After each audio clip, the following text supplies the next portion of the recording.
Hey guys, how you doing tonight? You're a great crowd. All right, guys. I was looking in the mirror this morning, and I was looking at my head. Right? I think I'm going bald. Oh. You know, if I'm honest with myself, I'm not actually going bald. You know, I've gone bald. I'm there. I've reached the destination. Maybe I'm like, thank you. I feel like I'm right at the finish line though. I'm like, you know, the Titanic in that movie when it splits in half and part of it's on its side. There's just people hanging onto the side of it like starfishes, and they're just waiting for it to turn and eventually slide off into the ocean. That's my head right now. That's my head. You know, it could be worse though, right? It could be really ugly, right? It could be really ugly. Ugly and bald? Oh, a winning combination with women, I imagine, right?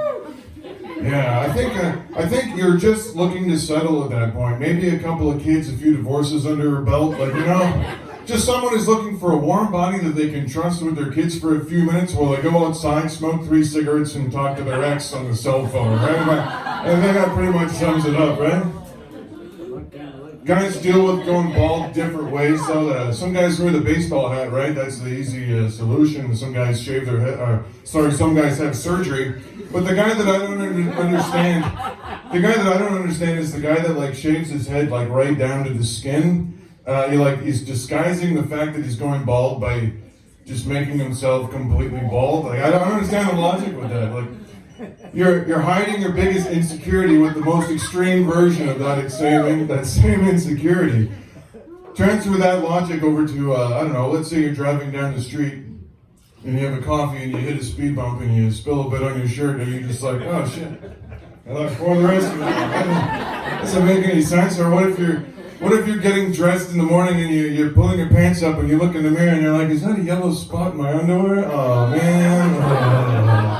Finish the job, right? Pee all over yourself. That's the solution.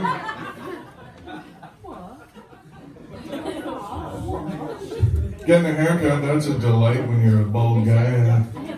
I moved to a small town called Stouffville, and when I moved in, I went to a hair salon, and there was like 3 of them standing behind me with their arms crossed. Like, they all had that look on their face, like I just asked them the square root of something. How do we start? How do we attack this head? So what they do is they cut the sides, but they leave the top, and then you get these spaghetti phalanges up. When you're sweaty, it just sticks like that. It's not a good look. And then I leave and they want $50 for a haircut. And I'm like, that's $1 a hair for me. That's not fair. You gotta find a good barber. I found a great barber. His name's Frankie, and he's got a barbershop called Frank and Sons. It's in Stouffville.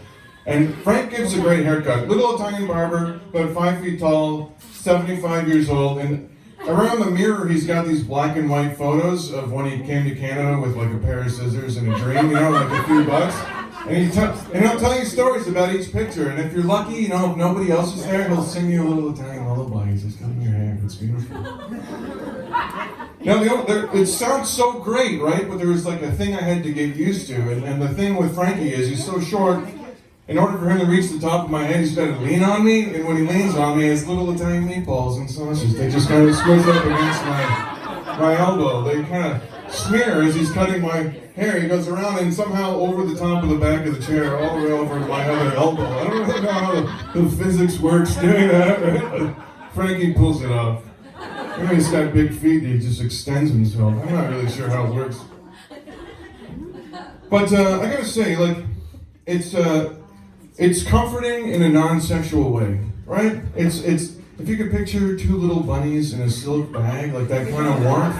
You know, it's just something nice that we share. And if you stop doing it, I'd miss it, right? I'd miss it, and I wonder why. You know, was it something I said? Did I like pull away too quickly?